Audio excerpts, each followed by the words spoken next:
Welcome back to another episode of the Suffer Up podcast with Nate and Ryan. Hello. We are here back in the shop. We had a little bit of a break. We pre-recorded a lot of episodes, but Yep. we are now back in the saddle. We both got back from our vacation. Ryan went out west. You went south. And I went... Well, I north went and north. south. Yeah, I went north and south. I went up to my home state of Wisconsin and did the Mind Over Miles run, which is what this episode is going to be titled today, Mind Over Miles Recap. And then my wife and I celebrated 10 years and flew down to Mexico. We spent 4 days in Cancun, and it was phenomenal. Mm-mm-mm. And so had a really good time. And you went and toured all the amazing things out west. Yeah, out west road trip. Yeah. Saw a bunch of national parks and a whole bunch of pretty mountains and pretty desert too. That's awesome. Yep. So we had a really good time. We really enjoyed the time with family and friends and kind of just rejuvenation and relaxation with family and just kind of regroup and Well, just, a little recharge. yeah, much needed. So we both live very busy lifestyles. So And we worked on some recovery these past couple weeks too. yes. You after your run Mm-hmm. and me during my vacation. Took a little recovery time. And that's one big part of what we're going to talk about today of your Mind Over Miles is not just the race itself, but the after effects. Yes. The damage. The damage. So, that's really good. So that's kind of what we're going to talk about today. Just kind of do a recap of the Mind Over Miles. And we were thankful to all of our supporters in that, and we were able to successfully raise $2,450 for Next Rung. Heck yeah. That's incredible. So a lot of lives will be impacted with that. That's outstanding. So, and what was really cool to see was that during the run, the donations actually came in while I was running. And so I think we started the run at like 15 or I don't remember exactly, but Yeah, it was like, under 2,000. It was under $2,000. And then to basically almost double it was like super cool to see. And there's some names on that list that I'm going to reach out and like privately thank them for, but there were names on there I didn't even know or recognize. Yeah. So my dad had a couple coworkers. It's incredible the reach and the impact that we were able to have with just doing a little run. Yep. You know, it wasn't anything crazy or dramatic, but the impact from it hopefully will extend far beyond even what we know. Yeah. There's no telling how many people will be impacted by Next Rung and be helped. Yeah. So that's incredible. Yep. And had one testimony that came out of that was like, wow, this is really cool you're doing this. Next Rung literally saved my life, and I owe my life to them. Without them, I wouldn't be here. And I was like, man, that's really cool. So the impact that Next Rung is doing in that community is next level. And so we're super thankful to be able to have the opportunity to do that and give back in that way. So yeah. But if you guys don't know what we're talking about, Nate did this 50-mile Mind Over Miles, and we raised money for Next Rung, which is a first responder mental health organization. Yep. They assist with getting first responders the mental health help that they need, and have a suicide hotline and different services that they offer themselves as well. But that was something near and dear to our hearts that we wanted to help with, and this was how we did it. Yeah. It's Nate running 50 miles, or I'm sorry, 50K, 32 miles. Ended up coming out to 32.44. So just a little bit over 50K. A little more than a 50K. Yeah. So I can now officially say that I completed an ultra. You're an ultra marathon man. Yep, I am. And I actually had a funny moment in there because I'm running. I'm like, I haven't actually ran a marathon before. My father-in-law, who's ran several marathons, is like, oh, let's just go ahead and skip marathon. Let's just go to ultra. Yeah. And I too have not ran a marathon. Yeah. It's like, yeah, we don't need that. We'll just go on past that. Jump to the big distances. Not a marathon is still a big distance. I'm not downplaying that at all. But really, let's just go ahead and jump from a marathon to an ultra to doing 50K is not that big. No, it's all not. These marathoners out there could definitely do it. Yeah. Most people would probably just work their way up, right, like a normal person. Yes. And I chose not to. So he's like kind of teasing me about it, like, yeah, let's just go ahead and jump to ultra. Let's just skip the marathon mark. And I'm glad I did. It was really good. But I did a little reel on that. And kudos, hats off to Ryan, by the way, because thank you. During the entire run, I would take like little videos and then send them to Ryan, and Ryan was behind the scenes like posting them up all Yep. morning for me. So My whole day was dedicated to Instagram. Instagram, I was a That was good. influencer Ryan I for the was day. sitting around waiting on messages from Nate. I'm like, "Where's the next video? Where you at, dude?" Yeah, where you at? So Following him on the live track. That was really cool too. That we were Okay. able to have the live track and watch where you were at, and you could see your pace and everything. Oh, So I that was fun. hadn't been on the receiving end of that yet. Yeah. I've just put it up, so I'm glad that worked out well. Yeah, I am too. I'll have to let you be on the receiving end for my 50K, Yeah. and you can follow along. And need to show my wife and other people how to use that too, to make Yeah. sure that I can be found at aid stations. Yes. Yep. It would have been very helpful if I were in that position trying to be Yeah. at your aid stations, because you got perfect Yep. location on you the whole time. Yeah, that's good. It was really good. It was I don't want to like jump ahead, but actually I'll save that detail for later. But the Mind Over Miles was fantastic. Let's kind of jump into the overview. So I drove up to my home state back in Wisconsin. Yep. We got there a few days early and was like got settled with family, spent some family time, did all that kind of stuff. The night before, kind of carb loaded. I was starting to use Tailwinds. Yeah. For my nutrition for this. So you started the Tailwinds before you were even running? Yeah. So like I primed with that Really? to try to carb load and get some of that salt and stuff in it. What was your pre-race meal of choice? My mom made some mastacholi, which is like a pasta sausage dish. So that's what we had. It was phenomenal. That's a good pre-race meal right there. I had so many carbs, more carbs than I've had probably in the last 2 months. In the like 48 hours leading up to that run, that I felt just like bloated. But I'm glad I did, because by the end of the race I felt lean again, just because you're burning so much. Oh yeah. But yeah, we had a nice dinner that evening. I made, because the route was very rural. There's not a lot of stops. There's one gas station at mile 8, and then you don't see another really building until you get into the next town, which is at mile like 25. Wow. So mile 8, you get like a little gas station, and then mile 25 is your next town of any sort of resources.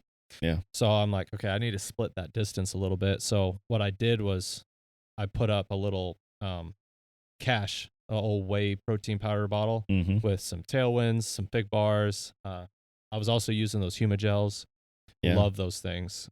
Those gels are nice. They are. And Huma gels, they're a little bit more natural ingredients. They don't have a ton of like cornstarch and all that stuff in them. All the preservatives. Yep.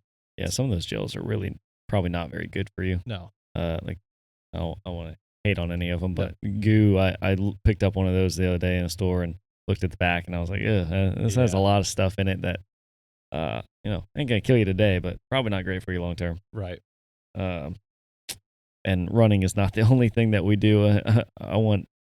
We want to live a good wellness life all around, like eating good and everything. So I'm gonna choose something better if I can. Those Huma gels are pretty good. Yeah, I love them. There's also just honey sticks, and honey in general is a really good one. Yep. But that was something that I forgot to mention when I was talking earlier about the race that you did. Yep. I forgot to say it was unsupported. This wasn't a race, like a organized event. This was just Nate designed this course, and it's very rural. It was unsupported. There's no aid stations, no help along the way other than what he put out there for himself, or the one gas station that was there. But there was nobody waiting for him at these places to, fill his water cup for him or change his socks or all the things that you might see in a normal race. It was just solo Nate, like, hey, I'm going to buy a Snickers bar, and then I'm going to run to the next aid station where I put my stuff in the woods, stashed it in the woods. That's literally what I did. And I at mile 16, I put the whey protein bottle full of just goodies in there for me. And then I froze a gallon of water. That was smart. Yeah. Well, it didn't completely freeze, but it was like slush. Yeah, that's perfect. Well, I left it in the back of my truck and I was driving. Well, come to find out, that bottle, the lid wasn't completely on there. Oh no.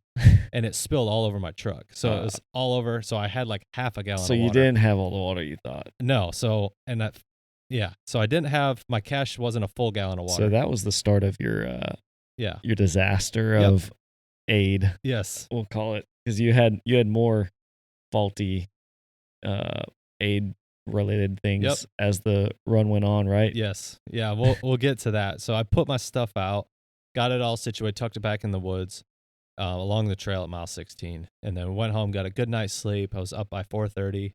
I do my normal morning routine like I always do. I do espresso in the morning with some half and half and some honey. Every single morning, I had some avocado toast, couple eggs, and a couple slices of bacon, and then had my pack and kit all ready to go. And then my mom graciously drove me over to my high school track. And so I ran that track. I ran all through high school and middle school at that track. So it was kind of a Great. cool start. Pretty cool. Yeah. So did a live stream there and kind of just thanked some of the people who had already donated and supported us in this mission.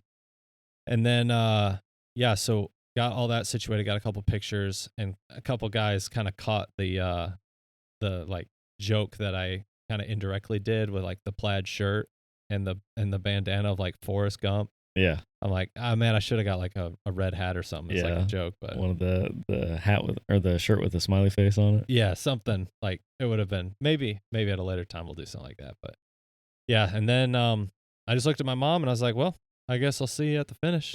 She's like, well, we'll be at the marathon mark in town to just cheer you on real quick for your last home stretch. I said, all right, cool. So there's like a little splash pad over there. Kids are playing and whatnot. And then just to cheer you on, not to provide any nope. assistance. Nope. So, and there was a short little video that was put up of like me running through there. The kids ran out and gave me a hug, and I finished the last little 5-6 miles or whatever. And so, what did you? Sorry to cut you off. No, I just want to know, what exactly did you carry in your pack with you when you went? Yeah. So in my kit, the hydration vest that I had was just a cheap one that I've had. I didn't buy one for this run, but I carried their two 250 milliliter flasks in the front, and I had a total of 2 gels per side. So, because I'd pop a gel every 30 minutes. And then I had those filled with Tailwinds. So I started with Tailwinds. And then in my pack, I also had 2 liters of like a 2-liter hydration bladder with the straw, like Camelback style. Okay. And then I had 2 more flasks with hoist in them in the back, so I could just swap the flasks. The next ultra I do, I'm going to get the 500 milliliter front flask, because 250 is not quite enough. Gotcha. So, do you feel like the one on the back was big enough? It was. Yeah. When it's working. When it was full and holding liquid. Yeah. So maybe next time you go shopping for running stuff, instead of buying another pair of shoes, you should buy a new running bladder and that'll be my Camelback thing. next purchase. Yeah, that'll be my next one for sure. But yeah, that I did Tailwinds. I had toilet paper, which I'll get to that in a minute. You had that with you? Yeah, I carried a little in a Ziploc Smart. baggie. Some chamois butter for chafing. Okay. So carried that in a little Ziploc baggie so I could kind of turn it inside out and use it as a glove.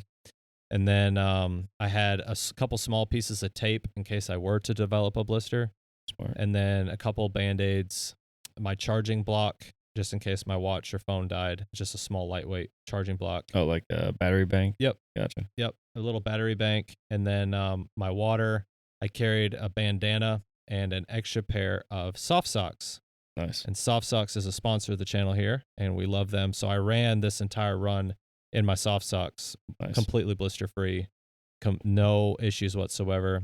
I sweat a lot, so I did swap them around mile 20. I had an extra pair in my bag, so I just pulled off on the trail, kind of sat down on the grass, and then swapped my socks. So that was pretty much all that I carried for that. And lots of snacks. Okay. Cool. I actually brought too much food. Like, yeah, I was going to say, it sounds like like you probably could have left some of that stuff out. Yeah. Like the battery bank. I mean, it's just a 50K. Yeah, right. I just didn't know. Yeah. With sending the videos with and the phone stuff. Yeah, you didn't need it for the watch for sure. Yeah. But for your phone, you never know. So that's cool. Yeah, so it took off and then ran down Main Street, got to the trail, and then got to mile 8. And I noticed like 2 miles in, I was like, why is my back all so wet? Like, sweating a lot. I'm sweating a lot. And the water wasn't like cold. And so I didn't like notice a temperature change. Well, then when I get to mile 8, I was going to go in and buy an Aquafina bottle and just fill up my bladder with the little bit that I drank. Well, it was like almost empty. And so I poured a little bit of water in it, and I realized that the seam on the side had broke. So I just took that whole thing, threw it in the trash, went and bought another bottle of Aquafina, and I just threw the bottle in my pack, and then refilled my flask with the remaining water that I had in that bladder, and mixed some more Tailwinds, and then I took back off. And I'm like, well, here we are. Yeah. Whatever. That not only sucks, but slowed you down a little bit too, dealing with all that. Yep. But I did have the forethought to set out at the marathon mark another hydration bladder. Oh, really? Because I'm like, instead of me trying to fill again, I don't know how much I'm going to drink. Another one of the Camelback style ones? Because I had another one. Gotcha. But it was at the marathon mark. So I'm like, so instead of trying to like fill the bladder, I'll just swap the whole bladder. Smart. At that distance. And then that way I don't have to deal with filling it. Yeah, that's really smart. That was a good idea. Well, I'm glad I had the forethought because it broke. So did I really need that much water for the last 6-7 miles? No, but it was there. Yeah. So anyway, then mile 16 got to my cache, and nature called. Yep. It was gnarly. It was reckoning. And actually a friend of mine texted me when he saw the GPS, because when you see me stop and then it like zigzags across the trail. Yep. Well, when I was zigzagging, I was like, I had to go. And I went to find a cool spot, and then I'm like, all right, this will work. And then I realized I forgot my toilet paper. So I run back across the trail. Well, then like one of the only 2 bicyclists that I saw the entire time happened to just be coming down the trail when I've got to take a dump. Nice. So I had to wait. And so waited for them to pass and then zig back over, realized I was in a bunch of nettles. Don't want to go in those. No. Well, I already got nettled up. So I'm like, well, this is great. So went and found a different spot. So I was like, he jokingly texted me and said, "What, did a squirrel start chasing you here or what? What's the deal?" So got that out of the way. Just trying like a dog trying to find the right spot. Yeah. I was like all over the trail Sniffing trying to around. find a good spot.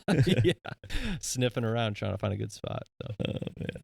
So I just took off again, and then the mosquitoes were so bad. Really? That, if you stop, you're gonna get eaten up. Jeez. So it was like a motivator to just keep going. Keep running. Yeah. So I never really walked any of it. There's a couple sections where I needed to eat something a little bit more sustainable, and so I kind of walked for a very short period to kind of eat. Yeah.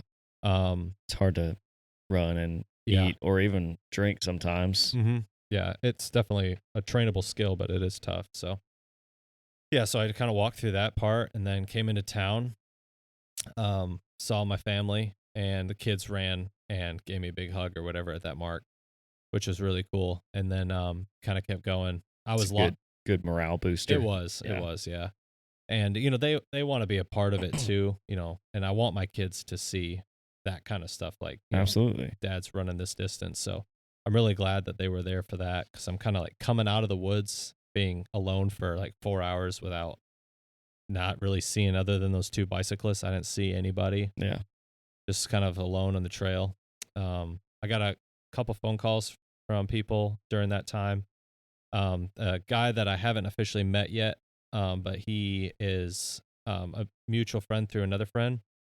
He's an ultra runner and a believer, and just an awesome guy. His name's John, and he has a YouTube channel, You Run You, and he does a lot of ultras and stuff. He called me and just kind of encouraged me, and he actually prayed for me like over the phone while I was running. That's awesome. That was really, really cool. So awesome guy. You can check out his YouTube channel there if you're interested. And so we jumped back onto the trail in that last little bit.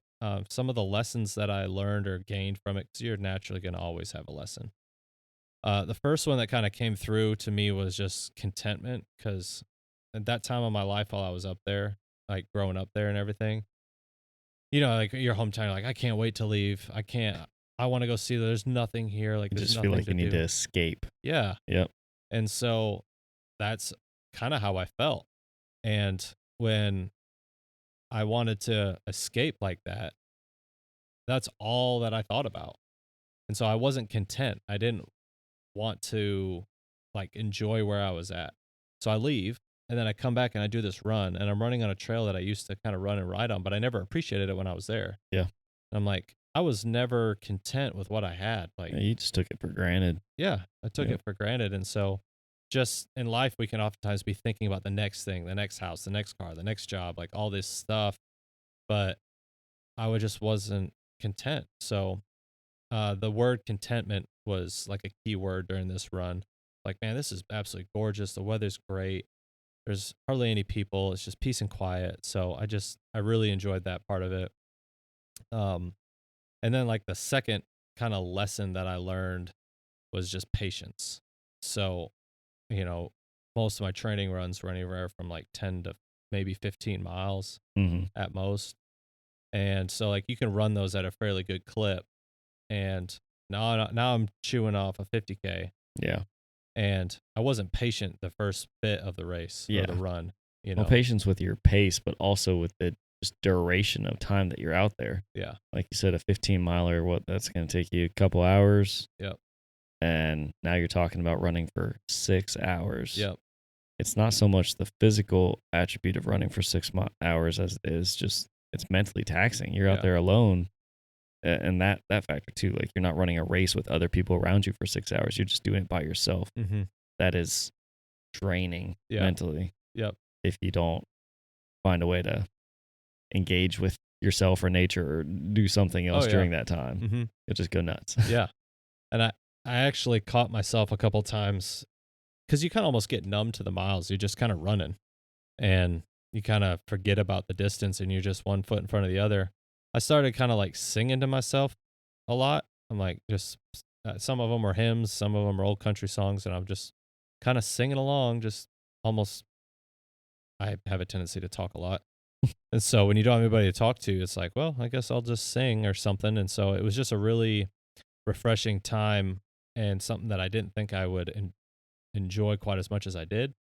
And here I am now after all that. I'm like, I can't wait to run the next one. Like that distance is just phenomenal. And trying to get on a longer race and all that, like it was just really good. And then the last kind of lesson that I learned through all that, you know, in the grand scheme of ultras, like it's the baby ultra in the grand scheme of Yeah. things. Yeah. But Barely an ultra. yeah, barely. But And enough to get your toes wet and yes. kind of spark your interest even more. You know, Yeah. like Mm-hmm. you said it. Since you finished, you're just scrolling through Ultra Sign Up looking for the next one. Yeah, I can't wait to figure out what I'm gonna run next. Like, It's just the right amount of running to get you into the ultras. yes. So it's quite addicting for sure. Once you taste it, it's like a good steak. Like once you've tasted it, like that's all you want. It's so addicting. But that last little bit, kind of the last lesson that I learned during this, you know, and we kind of coined the motto or whatever is for the silent voice. And like, yeah, we broadcasted it on, you know, Instagram because obviously we're trying to raise money. But I was just thinking like there's people out there right now that have no idea that I'm out here doing this. Yeah. And there's no idea what is kind of happening or unfolding right now. And I'm out there going through like the highs and lows of this run. And I'm just thinking about the people who are out there that were silently suffering and never voiced or saw that they were having a hard time, or they never felt like anybody would listen. And, you know, ultimately those people, and I have a few names in mind that that were in the profession of fire service and lost their life to mental health issues, and they never talked to anybody about it. Like, no, they were just blindsided by it. And so I'm doing it for those guys. Yeah. The Sam Garrison, the Chris Baggett, like those guys that lost their life because they were dealing with something and they felt like they couldn't talk to anybody or didn't, or they were scared to. So for the people who didn't have a voice anymore, and it just kind of really came to like a beautiful closure at the end, not to get all sappy, but when I'm finishing, it was a rainy finish. And what I didn't know was there was a tornado warning just a few miles away. Jeez, man. Yeah. And so like I had no idea. What a rough finish. Yeah. I had no idea. But I'm in the midst of this storm, so to speak. And I have no idea, but I'm in the moment of just suffering through this. Yeah. And that mentally and physically you're there yourself. Right. But then you're actually physically in it. Right. And it, like all these conclusions just kind of came, and I couldn't help but just kind of smile like, wow, this is just an awesome way to finish this. And then Yeah. Go ahead.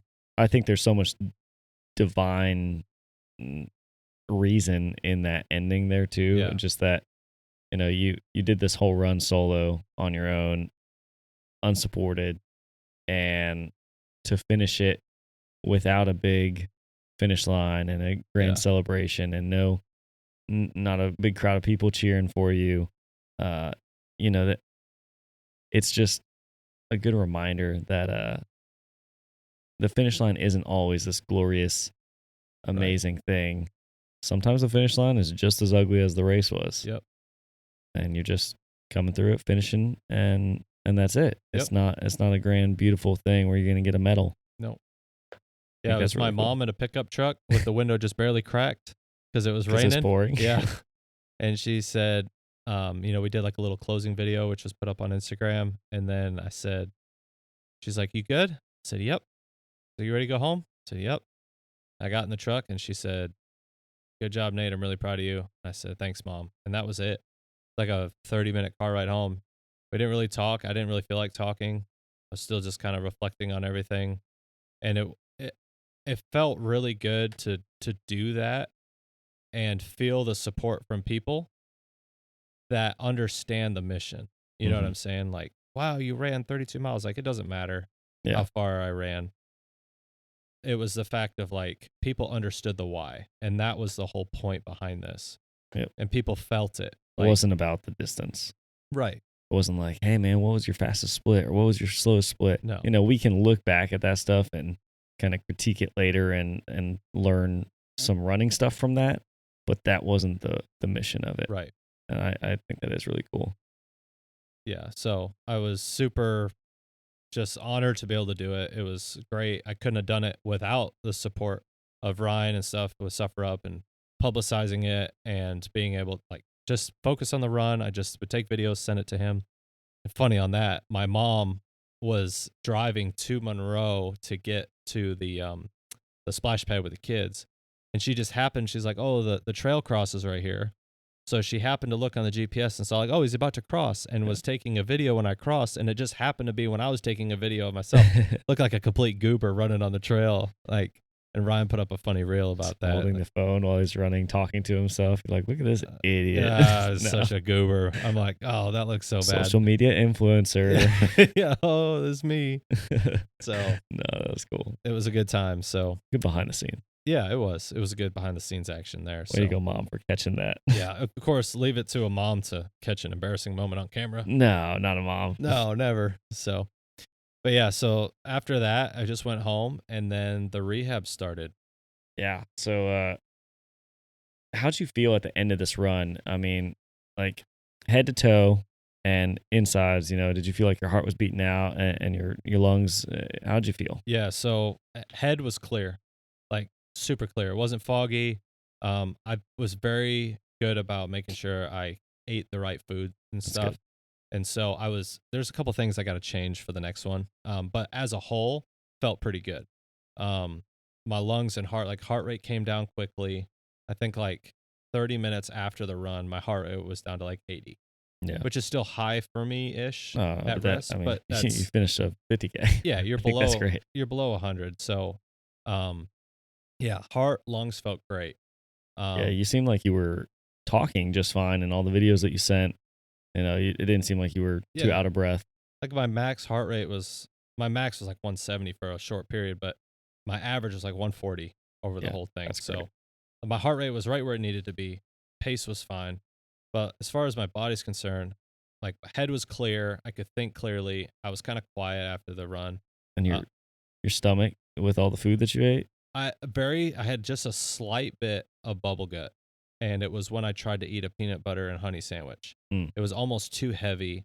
And that's just lack of experience in this setting. Yeah. I just have to play with food options. I was going to say, you got to try different things on your training runs. Yeah. So that didn't quite sit well. So the squirrels got that one. So I kind of just tossed it into the woods. But yeah, as far as aches and pains from my waistline up, everything felt really good. Nice. Like I could tell I did some work, like my shoulder blades from wearing the pack and stuff, but just slightly sore, but nothing crazy. My hip flexors, and this is kind of where I'm going to go into this about like, you got to take care of your body. And if you neglect a small part of your body when you do these distances, it's going to show up. Yeah. Small things have big impacts over time and distance. And one thing that I'm learning through this journey is that ultra runners or runners in general, they don't weight train. They just run. And especially in the ultra setting, you have to weight train. Yep. Because you're asking your body to do a lot of work over a long period of time. It'd be like your car and just only doing oil changes every, 10 to 15 whenever you feel like it, and Yeah. not Or only actually doing oil changes and not changing the tires, or vice right. versa. Like you Exactly. got to take care of the whole system Yep. for a long event. Yes. If you only take care of one part, eventually the other stuff's going to give out. Yes. And that's what I learned. Another lesson I learned through all this was you've got to take care of your entire system. So the weak points that I found on this one was my hip flexors, like inguinal area, was just very tight and sore, almost like lower obliques and lower abdominal muscles down into the groin area. But those were rather sore. And that's from, I've never thought about doing banded exercises with like raising my leg. Like everything I do is like front squat, back squat, Straightening your leg. lunges, Yeah. stuff like that. So now every day I'm doing like tying the band to the bottom of a table and raising my toe up. Like keeping that toe up so that because my stride, I realize that I'm striding with my toe down instead of toe up. And so that shin muscle that never gets worked was getting fatigued. So I'm like running with like a drop foot. Yeah. Well, that's not good form. So then when your form falls apart, other things start to hurt. Yep. So it compounds yep. quick too. Mm-hmm. Your hip flexors tight, then it'll affect your quads, which will affect your knees, which will affect your shins. And right. it literally just works its way down exactly. or up if it's the other way. So I learned that. And then working back down, knees felt great. No knee pain whatsoever. However, my right foot, after the race, I didn't notice anything, or the run. I didn't notice any issues at all with my foot. Everything felt fine. I had a little bit of hobble because I was a little bit stiff. Yeah. But it just felt like I had a good leg day in the gym. Like it wasn't anything crazy. And mind you, I've done quite a bit of weight training, at least 2 days a week for the last probably 3-4 months leading up to this. So I was fairly well rounded in the weight room. Well, the next morning when I woke up, the very outside bottom of my right foot and the arch of my foot had a severe, like very sharp pain. And I immediately was like, great, I broke my foot. Like, this is not good. It was a little bit swollen, not crazy. I iced it and did some range of motion. After some research, talking to some chiropractors. Probably not broke. Probably, it's not, yeah, I'm like 99% sure it's not broken, but it could still be broken. I don't know. Anyway. I think you would know. Yeah. So come to find out, I have like loosely diagnosed it's called peroneal tendonitis. So the tendon that runs from the outside of your tibia down the outside of your calf around your ankle bone and connects to the cuboid bone, which is like where all the tarsals sit. And so like the fourth and fifth tarsal that sits on that bone. So from your knee down around the outside to your... Correct. Yeah. For all the non-paramedics. Yeah, that'll work. That's fair. His lower leg. Yeah. So I sent some videos of me running to my sister who works for Life University, and she shared it with a couple docs, and they said, oh, his hip is way out. I'm like, my hip is out? They're like, yeah, no, like your hip is way out of alignment. You need to go see a chiropractor. Fantastic. Yeah. So I'm like, all right, well, when I get home, I guess I'll go see a chiropractor. She said, in the meantime, do a lot of band stretches and exercises and then roll that outside of your calf because that's where the tendon starts. She said, roll there to help stretch that tendon with like a broomstick or something. And then it will kind of help alleviate some of that discomfort. Yeah. So I did that when we were in Mexico for 4 days of just not doing anything, no running, no exercise, nothing, just chilling. That seemed to really help. Well, then when I got home, I had to get in to see somebody before I went on shift. So I went over to the Joint Chiropractic. It was the only place that would take me like on the spot. Yeah. And I'm like, I want to at least build a relationship with the doctor. Well, went in there, he adjusted my foot and hips and said I was almost an inch low and anterior, which is forward on my right side. Wow. He said like, you're way out. And so I'm like, oh, this is not good. Well, this is a little plug for the Joint. The next time I went in, the lady who adjusted me, she used to work with Olympic runners. So she understood runners. It was like, it's perfect. Yeah, the angels were singing. I'm like, oh, thank you, somebody who understands. Not that chiropractors don't understand, but she obviously has, experience in working with these people Yeah. or with runners. Other crazies. Yeah, other silly, crazy people that want to do these things to our bodies. And so she adjusted some things and she gave me some stretches and exercises. And she's like, I learned a lot from her because she said, I can't change your stride. I can change little things about your stride that will make you a better, more efficient runner. But your stride is what it is. You're going to do what's natural for you. Mm-hmm. There's fundamental basics as far as what your stride should look like. But you just have to, if you stay aligned, your body will run the way it needs to run, but you have Yeah. to be in line. Well, and the strengthening stuff that you're doing with the bands and stuff, the stronger that your body gets, the more it will stay in line instead of falling apart. Right. And when it falls apart, then your stride falls apart, and then Right. your cadence, and it all goes downhill. compounds. Yep. Yeah. And so that was another thing of like, I trained my mind, I trained my body, parts of my body, right? My arms, my back, my core, my legs, did a lot of deadlifts and squats and good range of motion stuff, I thought. But the one thing I never thought to exercise were my ankles and feet. I'm like, well, I'm running 50 miles a week. Like, why do I need to do that? Surely they're good. Surely they're good. No, that's not the case. No. So it was just a good way to kind of realize that in one small area will get exposed Oh yeah. on this, and I mean, we could get into metaphors on that too, of like, there's parts of your life that if you neglect them, it will eventually show up as a weakness. And so it's like a constant battle.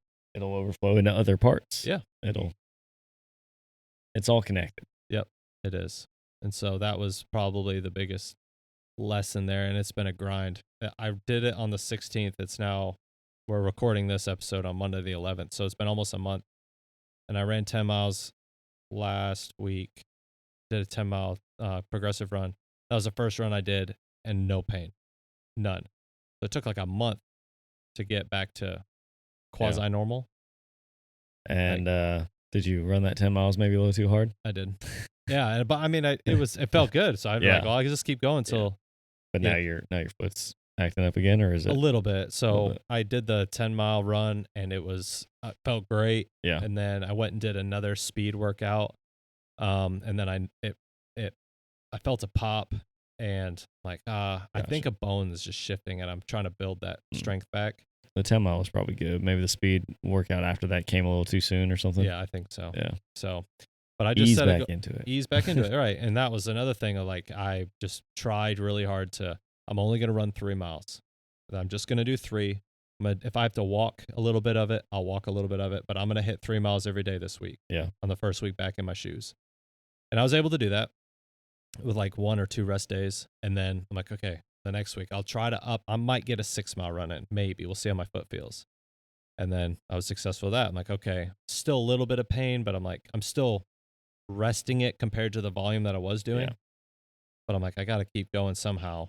And so it was like a fine line to toe. Yeah. I don't think like completely kicking your feet up is the best option. Is what I'm trying to say. And even right after your race, you found other things to do like biking. Yeah. Got the bike out, spun a little bit. Yeah, I think that's important to stay active. That active recovery aids in your recovery, of course. Yeah. So if you just sit on the couch, it's not going to be that great. No. You're going to think that, oh, this is great, I'm just relaxing. No, your muscles are locking up, and you're going to make the getting back into it way more difficult. Yep. The first time that you do, you're going to be all tight. Yep. It's just not good. And it's going to take you longer to recover from that big exercise that you did, because when you do active recovery, it improves blood flow and circulation, which improves healing and everything. So it's all part of it. So I'm glad that you had a bike and were able to still do something even with your foot bothering you. Yep. That's good. So doing swimming? Swimming would be great. It would. And I didn't get a chance to get in the pool. By the time I got back and then back with work and You went to Mexico, dude. You had the ocean. I did. Oh, that was the beach had that like algae. Oh. It was nasty, yeah. Okay. That was the only negative thing I had to say about Mexico was the whatever they call it, the seaweed that like washes up and then it like ferments and stinks. I'm sure there was a pool at your resort, but probably not for lap swimming. No, it was definitely a leisure pool. Yeah. Just people drinking fancy drinks in there. Yep. It was that was a super chill time, man. That I highly recommend. And all, I've never had a vacation where you just sit Yeah. like nothing. We just sat and ate food and took I naps. don't know Like if I could do that. I didn't. Well, I don't think I could either.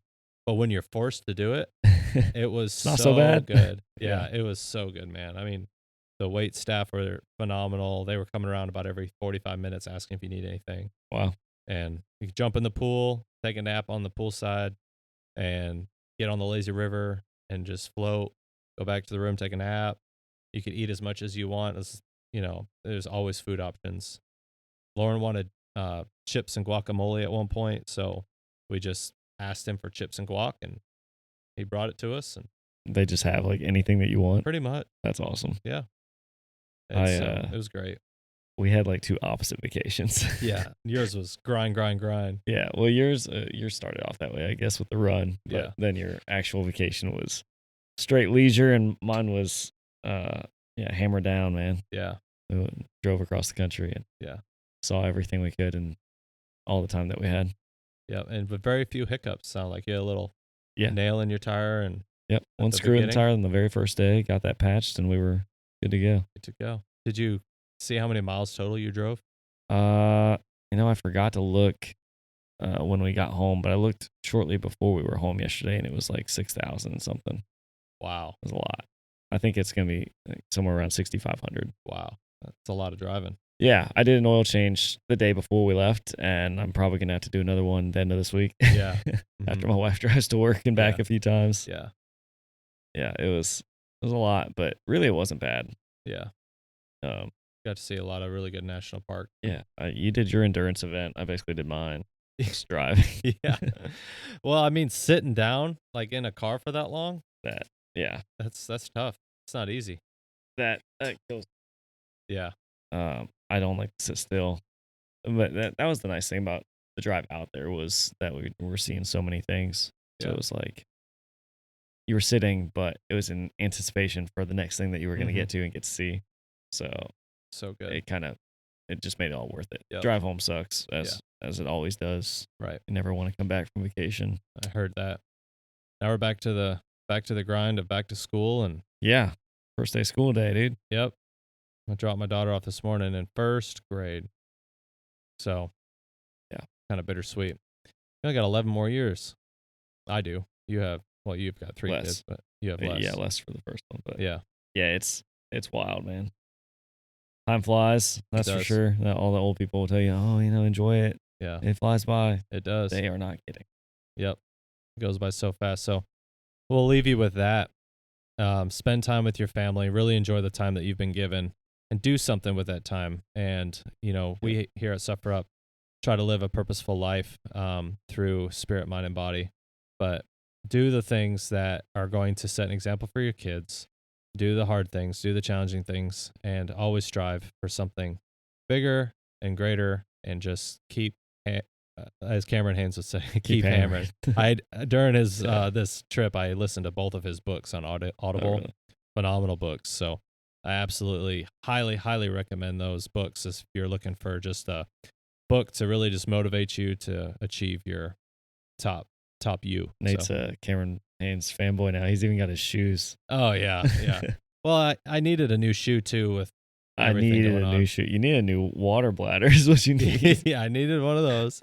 I had a replacement one, and so yeah, now I'm a top fan of Speedland running shoes. Yeah. They are amazing. I wish we were the same size so you could like get a fair comparison of them, but It's all good. I'll get a pair one day. I'm gonna have to save up for those. yeah, But I hear that it's worth it, and They are. they're long lasting too. Yes. So you get what you pay for. I truly believe in that. mm-hmm. That's why we wear Sofsocs Yep. and other good things. That's why you're gonna buy a better water bladder next time. Yep. It is really worth the money. Yeah, it is. Especially on things that you need. I actually had a scare and thought about that yesterday. I lost my watch charger. Uh-oh. I found it, but I lost it, and for a short time, I was just sitting there thinking, "Idiot, you're an idiot, Ryan." Not positive thoughts, but it's what was going through my mind. I was Yeah. like, you're an idiot, Ryan, because the whole time I was in the military, we always had the saying, 2 is 1, 1 is none. Yeah. And I'm like, I bought this watch. It came with a charger. I never bought another one. Just thought this will be good. Yep. But now I've lost my charger. Now my watch is on 4%. It's going to die.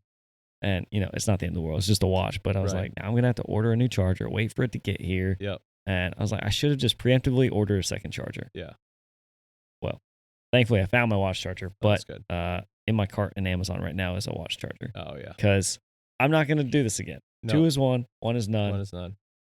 And it's a good lesson. I don't want to have none. Yeah. But I had that thought last night when I couldn't find my charger, or the other day. And I thought about your water bladder. I thought about all the things that we would need for a 50K or our 74 miler that we're going to do. And I'm like, this is a good lesson to remember. 2 is 1, 1 is none. Pack what you need and maybe a little extra. Yep. And that's another saying my dad always told me when I was a kid was prior preparation prevents poor performance. The P's of preparation, like just always think about what's next. Like what could I need? Anticipate those needs. And I always heard it as prior preparation prevents piss poor performance. Oh yeah, that's another way to say it. But yeah, the prior preparation prevents poor performance or piss poor performance. Yeah. Yeah. So just add an extra P in there. Yeah. Add another P to the whole acronym. Yeah, I don't even know how many P's it is. I don't know either.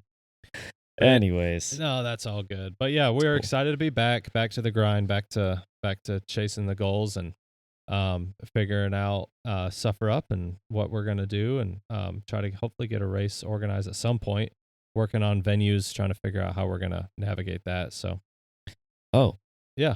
On similar note, Mind Over Miles, we have stickers for that. Awesome.